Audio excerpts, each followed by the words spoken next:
Olá pessoal, sejam bem-vindos novamente ao seu divã. Eu sou Daniele Vignoli e hoje vou dar continuidade com vocês às 5 lições de psicanálise, que é um texto de 1910. Eu vou acompanhar aqui pela Companhia das Letras, volume 9. E primeiramente quero falar com vocês que já foi postada a primeira lição. Então, se você não assistiu esse primeiro vídeo falando da primeira lição, pausa esse vídeo aqui, volta lá, assiste a primeira lição e depois vem aqui acompanhar comigo todo esse percurso histórico que Freud vem fazendo aí para nos falar como que ele chegou ao que hoje conhecemos como psicanálise. Então vamos lá para a segunda lição. Ele começa justamente falando aqui sobre as pesquisas que estavam acontecendo nessa época, sobre essas investigações com relação à hipnose, não, à histeria. E ao mesmo tempo que o Charcot estava fazendo as pesquisas lá na França, o Breuer já estava atendendo a Ana O.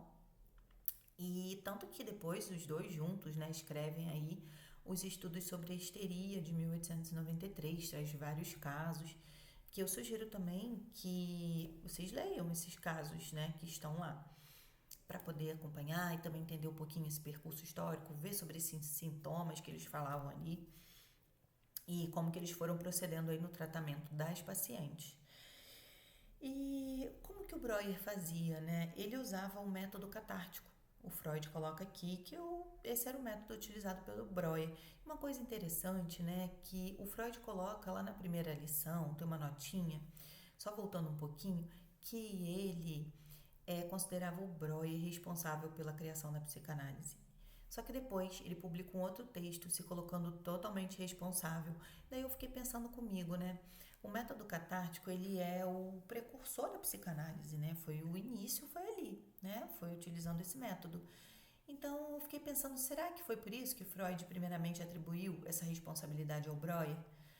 E depois ele viu, não, peraí, eu fiz uma coisa muito diferente disso para chegar onde eu cheguei, apesar de ter sido, né, um precursor ali, um método catártico. Enfim, estou divagando aqui, trazendo isso para discussão, vocês podem deixar aí nos comentários, o que vocês acham também sobre essa notinha lá da primeira lição. Mas enfim, vamos lá. O Breuer utilizava o método catártico e o Freud, em certo momento, né, já começou a discordar do Breuer, né, um discordando do outro ali nas teorias, e o Freud resolveu seguir sozinho na sua clínica, utilizando o método catártico. O método catártico, ele envolvia a hipnose. E foi aí que o Freud começou a se deparar com algumas dificuldades, né? E ele coloca isso, eu separei esse trechinho para poder ler aqui, na página 239. Ele diz que ele logo veio a desgostar da hipnose, porque era um recurso caprichoso, místico. Ele notou que, apesar de todos os esforços, ele conseguia pôr em estado hipnótico apenas uma fração dos seus pacientes. Então, ele resolveu abandoná-la e utilizar o método catártico de forma independente. E como que ele usa esse método catártico de forma independente? Ouvindo seus pacientes em vigília, acordados, sem entrar no estado hipnótico. E aí ele também se viu frente a algumas dificuldades, porque lembrar não era fácil. Lembrar daqueles momentos dolorosos, dos traumas, que era o que o Freud estava buscando ali, né? Um nexo entre a cena traumática e os sintomas. Então, nessa época, a gente pode dizer ali, ele estava falando dessa primeira teoria, que era a teoria do trauma. Ele achava que tinha um nexo, tinha um trauma, causava um determinado sintoma. Preciso preencher essa lacuna, preciso que o paciente me fale sobre essa lembrança. E então ele começou a utilizar uma técnica que ele coloca, ele não coloca aqui, deixa eu até conferir, eu não lembro se ele coloca aqui sobre a pressão, mas enfim, essa técnica é a técnica da pressão. Ele descreve aqui como ele utilizou, que vez ou outra, né, alguns pacientes chegavam a um ponto que não sabiam o que dizer, diziam que não lembravam, e ele falava para eles, lhes assegurava, né, fortalecia, lhe dizendo que eles sabiam sim e que eles iriam lembrar. E muitas vezes ele colocava a mão na testa do paciente para poder estimular essa lembrança, né? E ele viu que esse método também, ele colocou aqui, ele era laborioso, e extremamente extenuante a longo prazo e não se prestava para uma técnica definitiva. Então ele ainda assim, ele não ficou satisfeito e continuou ali as suas pesquisas. Porém, ele chegou a uma conclusão. Quando ele abandonou a hipnose, né, deixou de usar a hipnose e ficou utilizando só o método catártico, ele concluiu que os pacientes apresentavam uma coisa que ele chamou lá na frente de resistência. Ele colocou aqui pra gente na página 240 a 241, havia uma força que se apresentava durante o tratamento que impedia que essas lembranças dolorosas viessem à tona. Essas lembranças esquecidas que se achavam perdidas, né, em algum lugar, porque nessa época ele também estava ali concluindo a sua teoria sobre o inconsciente. E ele disse que essas lembranças estavam em poder do doente e prontas para emergir em associação com o que ainda sabia, mas alguma força as impedia de se tornarem conscientes, obrigando-as a permanecer inconscientes. E ele colocou aqui: vimos como resistência do paciente essa força que mantinha o estado patológico. Então, se não fosse o abandono da hipnose, né, ele não teria descoberto essa resistência, que é algo tão importante para o tratamento, algo tão importante para se analisar, porque se há uma resistência, há alguma coisa ali. Você está chegando perto de algum núcleo neurótico. Então, quando o paciente chega na clínica, ele traz consigo uma resistência. Essa resistência, né, não é para nos assustar, porque ela vai vir, em algum momento ela vai chegar ali. E é preciso que se pare, se analise. Bom, em que momento que ele parou nessa fala? Ele está resistindo nesse ponto? Vou investigar isso aqui melhor, né?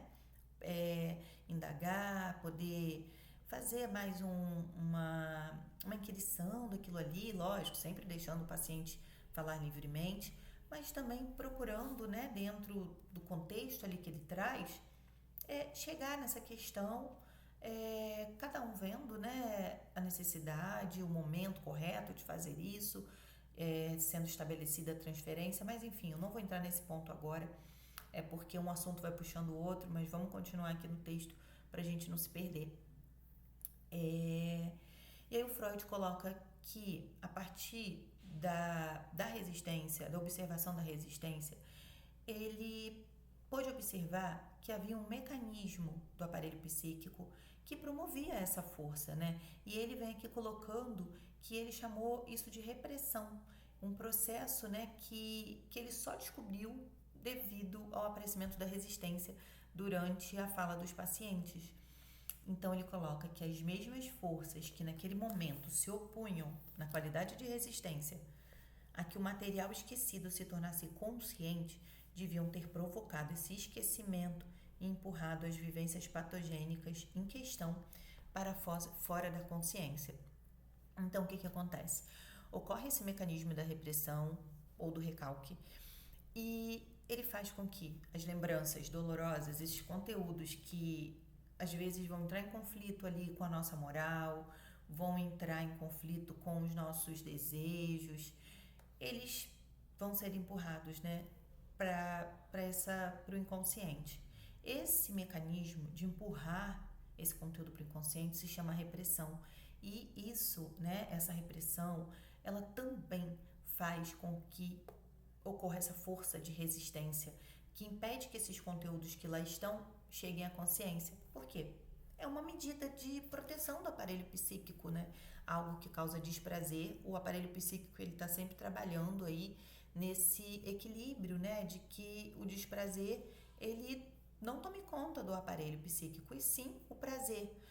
E aí a gente já pode entrar um pouquinho mais à frente falando sobre as formações substitutivas, porque quando esses conteúdos são colocados, né, são empurrados lá para o inconsciente, algo chega no lugar, algo chega para substituir. Então, são os sintomas. Os sintomas aparecem como essa formação substitutiva que o Freud coloca aqui na página, deixa eu achar aqui, na página 246. Mas antes disso, ele traz um caso, né, o caso da Elisabeth von Ehne, que eu sugiro que vocês leiam.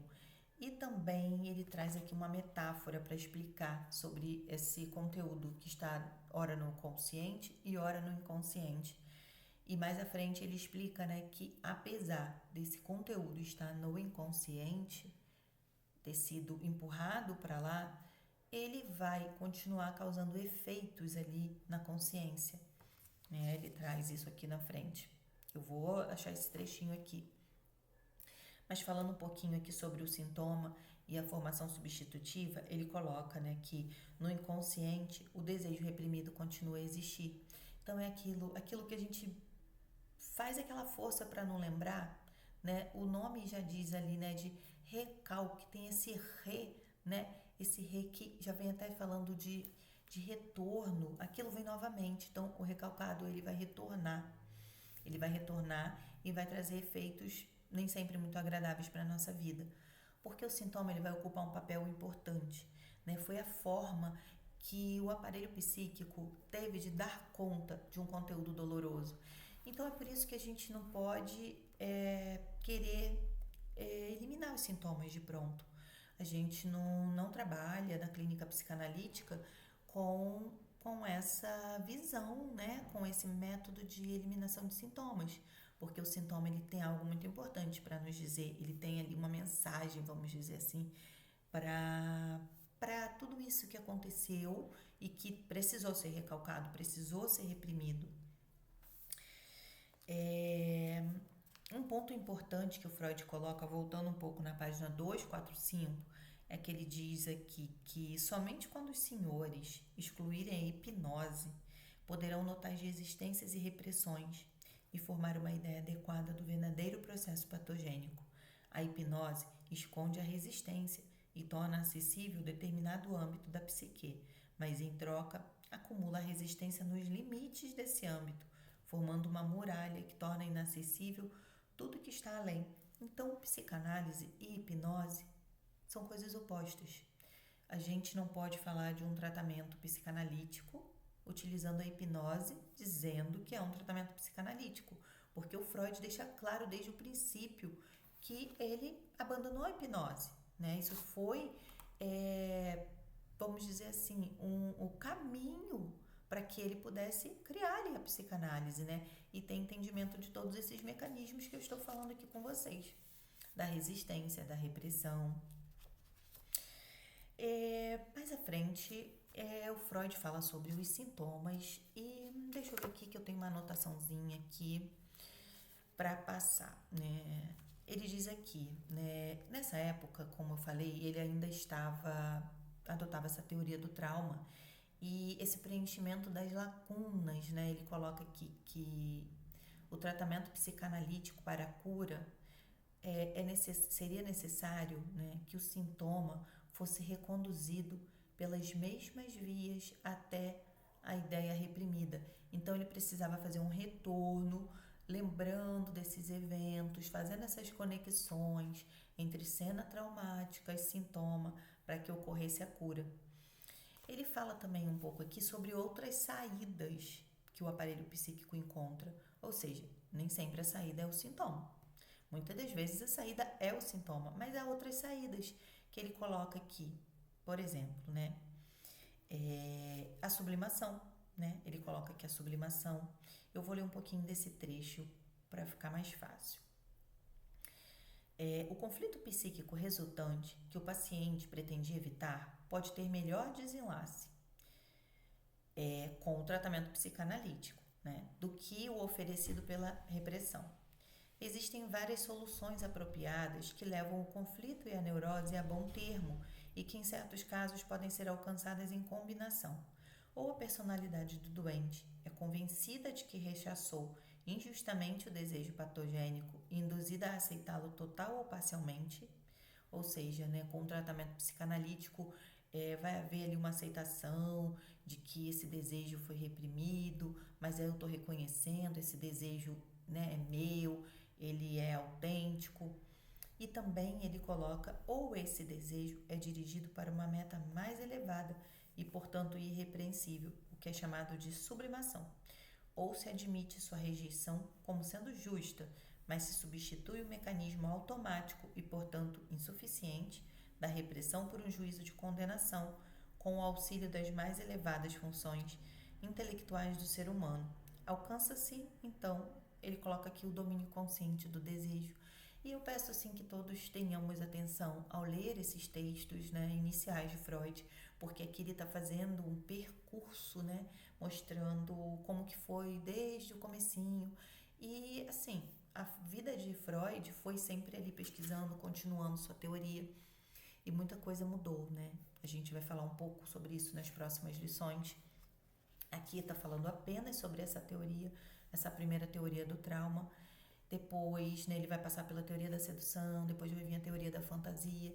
Enfim, vamos ter atenção, saber que a gente está fazendo um percurso histórico, lendo o que Freud escreveu na sua época. Ele ainda estava pesquisando, ele ainda estava no iniciozinho ali da psicanálise.